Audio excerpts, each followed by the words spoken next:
नमस्कार दोस्तों, स्वागत है एक बार फिर आपके अपने YouTube चैनल जीवा स्टडी पर। मैं वरिष्ठ अध्यापक मुकेश कुमार जंगड़ आपका स्वागत करता हूं। तो इस वीडियो में हम जो है लेवल 1 और लेवल 2 दोनों के लिए उपयोगी जो है मोस्ट इंपोर्टेंट 30 क्वेश्चन का एक मॉडल पेपर देखेंगे, जो साइकोलॉजी के 30 क्वेश्चन है उनका। ठीक है, तो आज का पहला क्वेश्चन है कि जीन पियाजे के अनुसार जो है औपचारिक संक्रियात्मक अवस्था में क्या होता है, मतलब विशेषता पूछा है। तो जीन पियाजे ने कौन सा सिद्धांत दिया? संज्ञानात्मक विकास का सिद्धांत। ठीक है, और संज्ञानात्मक विकास का जो सिद्धांत है इसमें इन्होंने क्या बताया?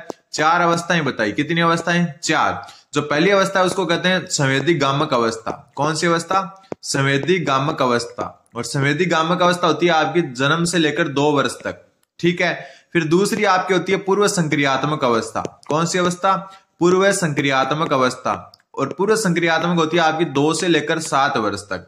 और तीसरी आपकी होती है मूर्त या ठोस संक्रियात्मक अवस्था। मूर्त या ठोस संक्रियात्मक अवस्था। ठीक है, मूर्त या ठोस संक्रियात्मक ये होती है 7 से 11 वर्ष तक। और चौथी अब आपकी होती है वो होती है अमूर्त या जो है हम कह सकते हैं औपचारिक क्रियात्मक अवस्था या औपचारिक संक्रियात्मक अवस्था। औपचारिक संक्रियात्मक अवस्था, और ये होती है 11+ वर्ष में। ठीक है, 11 से 13 भी मान सकते हो। तो ये 4 अवस्थाएं होती है। इसमें बात हो रही है औपचारिक संक्रियात्मक यानी कि चौथी अवस्था की। चौथी अवस्था में बालक क्या करता है? अमूर्त जो है ना, अमूर्त जो चिंतन है वो शुरू कर देता है, तार्किकता शुरू कर देता है। तो उत्तर देखो कौन सा होगा? अमूर्त एवं परिकल्पित तार्किकता और प्रतिगप्ति चिंतन करने में समर्थ हो जाता है। तो बिल्कुल सही है, उत्तर हो जाएगा आपका ऑप्शन नंबर 1। ठीक है, केंद्रीकरण व जो अनुत्क्रमणीय सोच में आबद्ध होता है ये होता है आपकी तीसरी अवस्था में। कौन सी अवस्था में? ठोस संक्रियात्मक अवस्था में। ठीक है, संरक्षण, वर्गीकरण और श्रेणीबद्ध करने में जो है सक्षम नहीं, ये होता है आपका पूर्व संक्रियात्मक अवस्था में। ठीक है, तो ये आपको ध्यान रखना है। तो जो है औपचारिक संक्रियात्मक अवस्था जो चौथी अवस्था होती है 11 से ऊपर वर्ष के बच्चों की, उसमें क्या है वो अमूर्त जो है चिंतन करना प्रारंभ कर देता है। क्वेश्चन नंबर 2, दूसरा क्वेश्चन बोल रहा है कि लिखते समय किसी बालक द्वारा पेन या पेंसिल को पकड़ने के लिए उंगलियों के उपयोग से पूरे हाथ का प्रयोग विकास के किस सिद्धांत को निरूपित करता है? आपने देखा होगा एक छोटा बच्चा होता है ना, उसको अगर आप पेंसिल पकड़ाओगे या आपके हाथ की उंगली पकड़ाओगे तो पूरा हथेली से पकड़ता है। किससे पकड़ता है? हथेली से पकड़ता है। पहले पूरे हाथ का प्रयोग कर रहा है और धीरे धीरे आप वो पेन या पेंसिल जो बड़ा होता रहता है तो एक एज ऐसी आती है कि वो दो जो है ना अपन जैसे पकड़ते हैं वो क्या है? उंगलियों से पकड़ने लग जाता है। किससे? उंगलियों से पकड़ने लग जाता है। तो ये जो है ये कौन सा सिद्धांत है? तो ये सिद्धांत है आपका ऑप्शन नंबर जो है सी। कौन सा? ऑप्शन नंबर सी, प्रोक्सिमोडिस्टल सिद्धांत। ये सिद्धांत क्या कहता है कि विकास हमेशा जो है केंद्र से परिधि की ओर होता है। क्या होता है? केंद्र से परिधि की ओर होता है। केंद्र से परिधि की ओर होता है। कई बार उदाहरण ये आ सकता है आपके सामने कि एक जो है बालक है वो पहले क्या करता है? पूरी हथेली से किसी पेन को पकड़ता है, किसी चीज को पकड़ता है, बाद में वो उंगलियों के इस्तेमाल से पकड़ने लग जाता है। तो ये होता है आपका प्रोक्सिमोडिस्टल जो है प्रगति या प्रोक्सिमोडिस्टल विकास। इसमें जो है कहते हैं कि केंद्र से परिधि की ओर होता है विकास। मतलब पहले जो है विकास अंदर होता है, बड़े स्तर पर होता है, फिर धीरे धीरे धीरे क्या हो जाता है? सूक्ष्म होता जाता है। स्थूल से सूक्ष्म भी कह सकते हो इसको। क्या कह सकते हो? स्थूल से सूक्ष्म की ओर होता है। मतलब पहले पूरे हाथ का प्रयोग कर रहा था, बाद में उंगलियों का प्रयोग करने लग गया, मतलब प्रोक्सिमोडिस्टल प्रगति। फिर होता है एक सिपोकोडल प्रगति या सिपोकोडल विकास। ये कहते हैं कि विकास की जो दिशा होती है वो सिर से पैर की तरफ होती है। कहां से? सिर से पैर की तरफ होती है। ये बात कौन कहता है? सिफेलोकोडल प्रगति या सिफेलोकोडल विकास कहता है। तो ये दोनों चीजें आपको ध्यान रखना है। ध्यान रखना कि कोई बालक पेन या पेंसिल को पकड़ने के लिए उंगलियों का प्रयोग करने से पहले पूरे हाथ का प्रयोग करता है। मतलब विकास स्थूल से सूक्ष्म की ओर, केंद्र से परिधि की ओर चला गया। तो उत्तर हो जाएगा प्रोक्सिमोडिस्टल। ठीक है, सिफेलोकोडल कब होगा? जब सिर से पैर की तरफ होता है विकास, तब। क्वेश्चन नंबर 3, तीसरा क्वेश्चन बोल रहा है यूरी ब्रोनफेन-ब्रेनर के जो मतानुसार सामाजिक प्रथाएं और सांस्कृतिक मूल्य बाल्य के किस पारिस्थितिक तंत्र के उदाहरण है? तो यूरी जो ब्रोनफेन-ब्रेनर है उनका सिद्धांत है पारिस्थितिकी तंत्र सिद्धांत। ठीक है, सिद्धांत का नाम ध्यान रखना। यूरी जो ब्रोनफेन-ब्रेनर है उनके सिद्धांत का नाम है पारिस्थितिक तंत्र सिद्धांत। इन्होंने देखो जो है 5 पूरी अवस्थाएं बताई। 5वां अवस्था में बता देता हूं थोड़ा सा ऊपर करके। 5वां अवस्थाएं कौन कौन सी है? सबसे पहले जो है इन्होंने बताया लघु मंडल। लघु मंडल में आता है आपका परिवार, ठीक है, माता पिता। ध्यान रख लेना, एक क्वेश्चन यहां से लगभग आता ही है। परिवार, माता पिता, अध्यापक व विद्यालय, ये आता है। अध्यापक, मित्र, दोस्त होते हैं ना वो, और विद्यालय, ये सब आते हैं आपके लघु मंडल में। पहला मंडल होता है, 5 मंडल बताए थे इन्होंने। मध्य मंडल में क्या आता है, जो आपका लघु मंडल है उसकी अंतःक्रिया, लघु मंडल की अंतःक्रिया आती है मध्य मंडल में। लघु मंडल की अंतःक्रिया, अंतःक्रिया का मतलब क्या हो गया, लघु मंडल की अंतःक्रिया मतलब जो है आपका, मान लो कि जो है परिवार जो है ना, परिवार का अध्यापक से संबंध, परिवार का अध्यापक से संबंध या माता पिता का अध्यापक से जो संबंध होता है वो आता है आपका मध्य मंडल में। ठीक है, उसके बाद में आपका आता है बाह्य मंडल। ठीक है, और बाह्य मंडल में क्या आता है, बाह्य मंडल में आता है माता पिता का कार्य क्षेत्र, माता पिता का कार्य क्षेत्र आता है इसमें, माता पिता का कार्य क्षेत्र आता है। और माता पिता का अगर स्थानांतरण होता है वो भी इसी में आता है, माता पिता का स्थानांतरण। ठीक है, फिर आता है आपका वृहत मंडल। वृहत मंडल में आता है आपका जो है सामाजिक प्रथाएं एवं सांस्कृतिक मूल्य। ध्यान रखना इंपॉर्टेंट बनता है कि सामाजिक प्रथाएं और सांस्कृतिक मूल्य किस में आते हैं, आपके वृहत मंडल में। फिर होता है कि घटना मंडल, कौन सा मंडल, लास्ट होता है घटना मंडल, 5वां जो ऑप्शन में नहीं है। इसमें क्या आता है, इसमें आता है माता पिता का तलाक, माता पिता का तलाक और आर्थिक आघात, ये आते हैं घटना मंडल में। आर्थिक आघात, अगर हम आर्थिक रूप से जो आघात पहुंचता अपने को वो, तो ध्यान रखना यूरी ब्रॉन फ्रेन बेरनर का सिद्धांत है पारिस्थितिकी तंत्र सिद्धांत, उसमें जो है इन्होंने 5 मंडल बताए। लघु मंडल में इन्होंने बोला कि परिवार जो है माता पिता और जो अध्यापक मित्र और विद्यालय आते हैं जिनसे क्या है बालक सीधा संपर्क में रहता है। ठीक है, मध्य मंडल में आता है लघु मंडल की अंतःक्रिया, मतलब जो लघु मंडल के जो अवयव हैं वो आपस में अंतःक्रिया करते हैं, जैसे परिवार या माता पिता का अध्यापक से संबंध, वो आता है आपका जो है मध्य मंडल में। फिर है बाह्य मंडल, बाह्य मंडल में आता है माता पिता का कार्य क्षेत्र और स्थानांतरण। ठीक है, फिर आता है आपका वृहत मंडल। वृहत मंडल में आपका आता है सामाजिक प्रथाएं और सांस्कृतिक मूल्य, तो इसका उत्तर तो डी हो गया। फिर आता है आपका घटना मंडल। घटना मंडल में आता है माता पिता का तलाक और आर्थिक आघात। एक क्वेश्चन यहां से पक्का आता है तो नोट जरूर कर लेना। अगला question, question number 4 number question बोल रहा है कि निम्न में से कौन सी विशेषता प्रतिभाशाली बालक की है। तो प्रतिभाशाली बालक की विशेषता देखो, धारा प्रवाह में पढ़ने में कमी, तो ये तो हो नहीं सकती क्योंकि कमी तो होती नहीं है। फिर मौलिक समाधानों के बारे में सोचने की क्षमता, तो ये जो सृजनात्मक बालक की विशेषता है, कि कौन से बालक की, सृजनात्मक बालक की विशेषता, तो ये भी जो है प्रतिभाशाली बालक की नहीं है। फिर आसानी से विचलित होने की आदत, तो प्रतिभाशाली बालक आसानी से विचलित नहीं होते, तो उत्तर क्या हो जाएगा, ऑप्शन नंबर डी। शीघ्रता से व स्वतंत्र रूप से सीखने की योग्यता होती है प्रतिभाशाली बालक में, तो उत्तर हो जाएगा ऑप्शन नंबर डी। बी भी उत्तर लग रहा है, लेकिन ये जो मौलिकता होती है वो सृजनात्मक बालक में होती है, ना कि प्रतिभाशाली बालक में। प्रतिभाशाली बालक अलग होता है, सृजनात्मक बालक अलग होता है। अगला क्वेश्चन, क्वेश्चन नंबर 5वां क्वेश्चन बोल रहा है कि कोहलबर्ग के अनुसार नैतिक विकास की ऐसी अवस्था जिसमें कोई व्यक्ति अपनी नैतिकता को वर्तमान में प्रचलित सामाजिक मानदंडों और नियमों के अनुरूप आंकता है। नैतिकता का ये कौन सा स्तर है, तो देखो जो कोहलबर्ग है उनका जो नैतिक विकास का सिद्धांत है, इसमें इन्होंने 3 स्तर और 6 अवस्थाएं बताई। कितनी अवस्थाएं, 6, प्रत्येक में 2 अवस्था।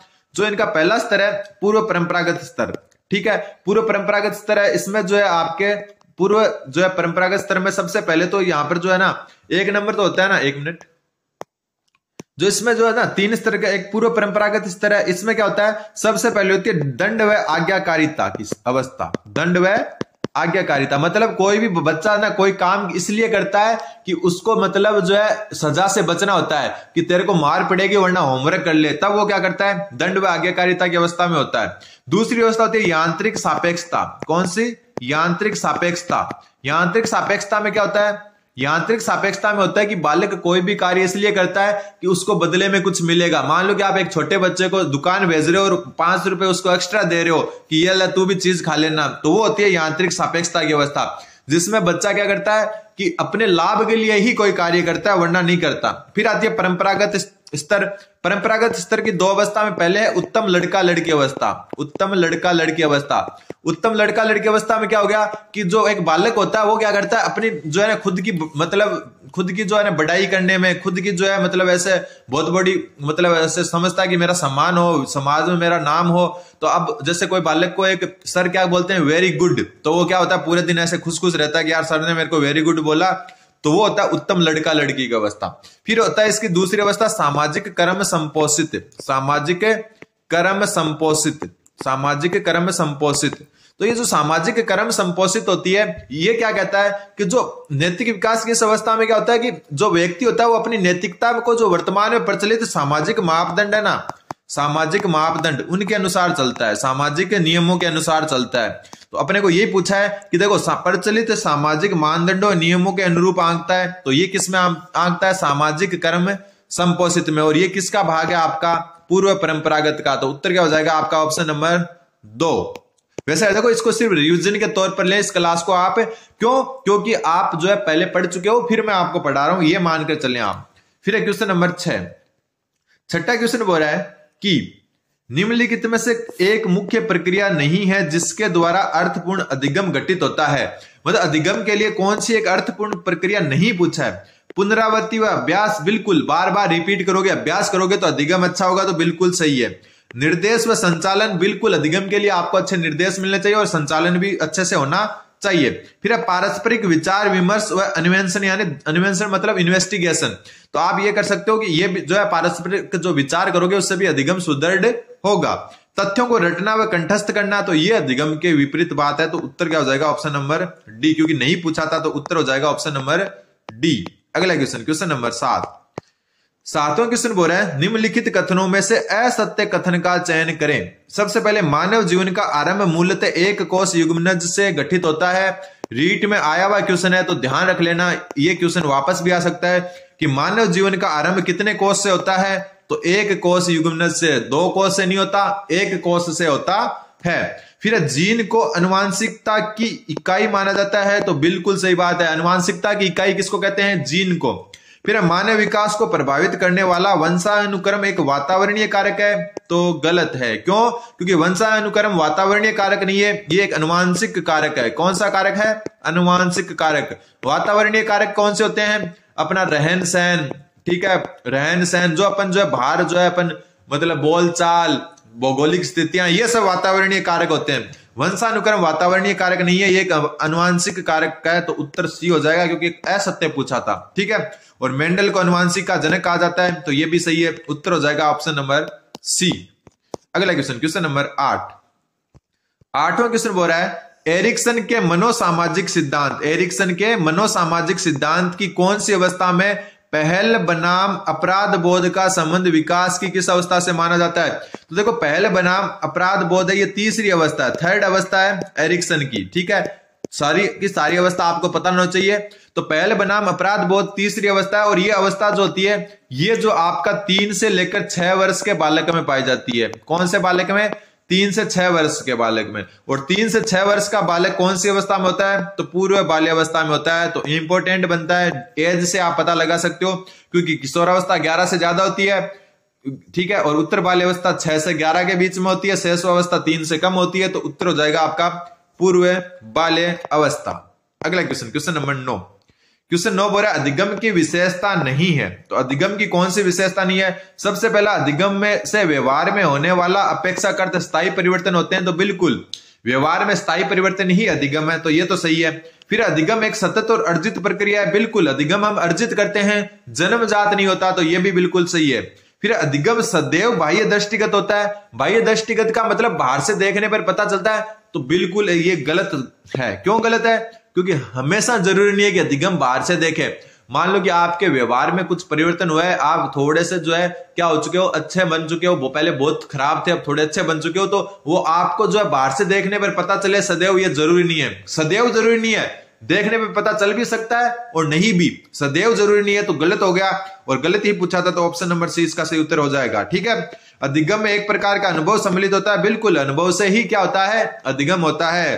तो सदैव बाह्य दृष्टिगत होना जरूरी नहीं है।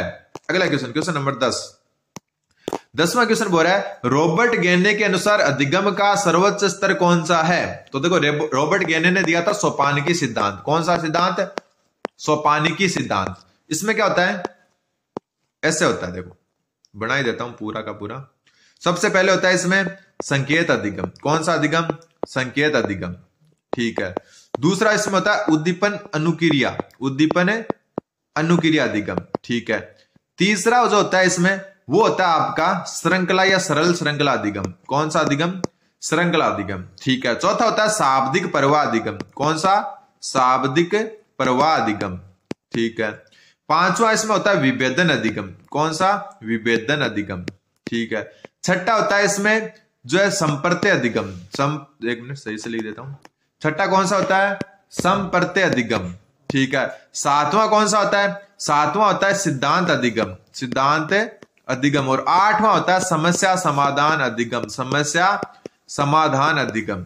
अब देख लो आप, जो यहां पर जो सबसे नीचे होता है निम्नतम स्तर। कौन सा? निम्नतम स्तर। और सबसे ऊपर वाला होता है उच्चतम स्तर। कौन सा होता है? उच्चतम स्तर। तो यहां बोला सर्वोच्च स्तर, तो सर्वोच्च कौन सा होता है? समस्या समाधान। उत्तर क्या हो गया? Option number B. अगर बोलता निम्नतम स्तर कौन सा है, तो उत्तर क्या हो जाता है? Option number D. अब इसमें एक चीज और भी ध्यान रखनी है, अलग कलर से लिख देता हूं मैं आपको। जो शुरुआत के चार हैं यहां तक, ये शुरुआत के जो चार होते हैं ना, ये होते हैं व्यवहारवाद से संबंधित। किससे? व्यवहारवाद से संबंधित। और अंतिम जो चार होते हैं, ये वाले चार, ये होते हैं आपके संज्ञानात्मकवाद से या संज्ञानवाद से संबंधित। किससे? संज्ञानवाद से संबंधित होते हैं। तो ये भी आपको ध्यान रखना है, ठीक है। तो उत्तर आपके सामने, इससे हो सकता है क्वेश्चन आ जाए, तो पूरा का पूरा पता होना चाहिए आपको। क्वेश्चन 11 में सुमेलित करना है। सबसे पहले क्वेश्चन में इस तरह मनोवैज्ञानिक दिए हुए, इस तरह संपर्त्य दिए हुए हैं, ठीक है। अब देखो, सबसे पहला केटल ने आपका जो है तरल और जो है ठोस बुद्धि का सिद्धांत दिया था, ठीक है। तो फ्लूइड का मतलब हो गया तरल व क्रिस्टलाइड का हो गया ठोस बुद्धि। तो तरल व ठोस बुद्धि का सिद्धांत किसने दिया? केटल ने। तो 2 नंबर इससे मैच हो गया। स्पीयरमैन ने दिया एक द्विकारक सिद्धांत। कौन सा सिद्धांत?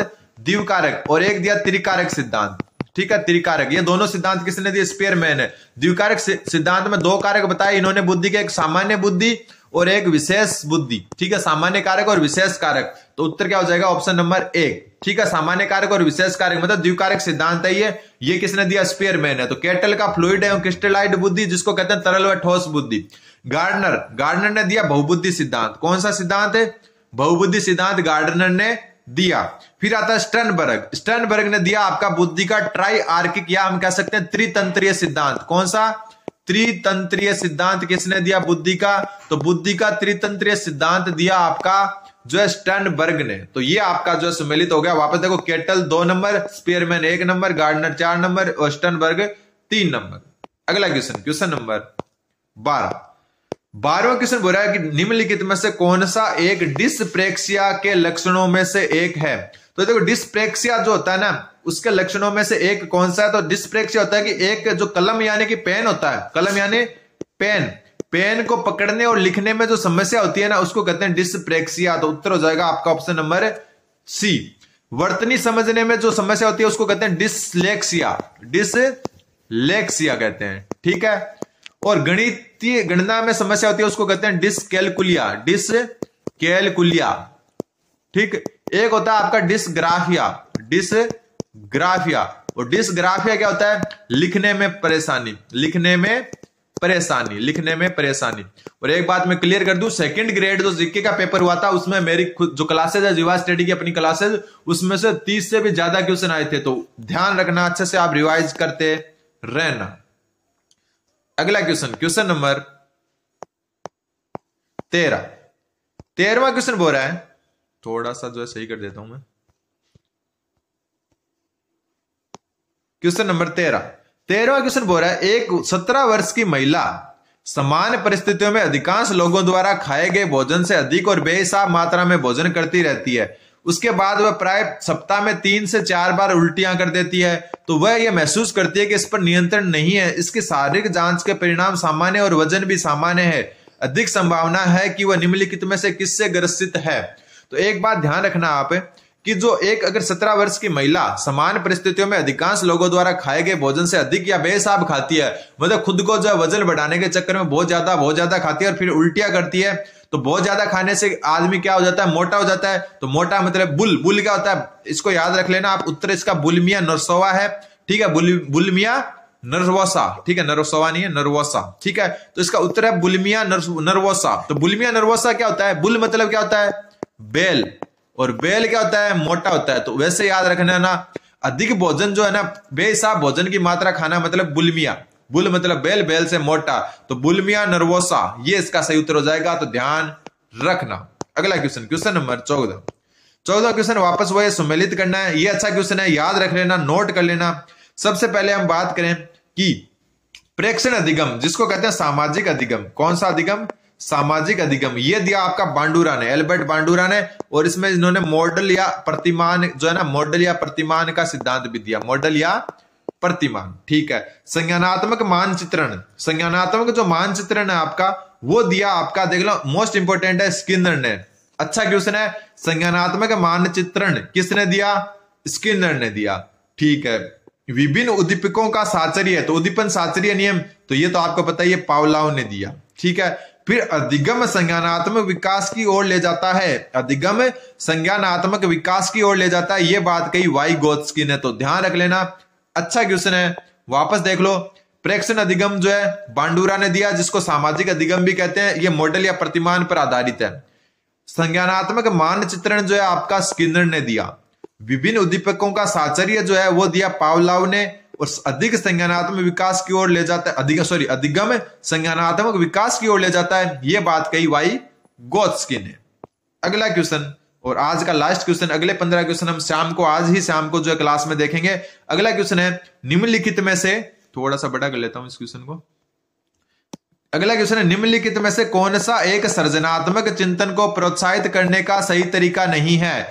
तो सृजनात्मक चिंतन मतलब दिमाग में उथल पुथल होनी चाहिए, ब्रेन स्ट्रॉमिंग। तो ब्रेन स्ट्रॉमिंग में क्या होता है, दिमाग में जो क्या होती है, दिमाग का बहुत यूज लिया जाता है, तो इसमें ये तो क्या जो है सृजनात्मक चिंतन ही है। मस्तिष्क प्रतिकृतिकरण, तो ये भी जो है आपका संज्ञानात्मक चिंतन है। डायरी रखना या डायरी लिखना होगा यहाँ पर। ठीक है। डायरी में आप अपने जो विचार रखते हो, तो ये भी एक सृजनात्मक चिंतन है। लेकिन धन का प्रस्ताव रखना, ये किसी भी प्रकार से जो है क्या नहीं है, सृजनात्मक नहीं है। तो उत्तर क्या हो जाएगा आपका, ऑप्शन नंबर डी। तो उम्मीद है आपको समझ में आएगा। चैनल को सब्सक्राइब करें। अगली क्लास आज शाम को, अब से देखो डेली 2 क्लासें मिलेगी, 2 क्लासें डेली मिलेगी। जीवा स्टडी को सब्सक्राइब जरूर कर दें। धन्यवाद। बन रहे हैं जीवा स्टडी के साथ।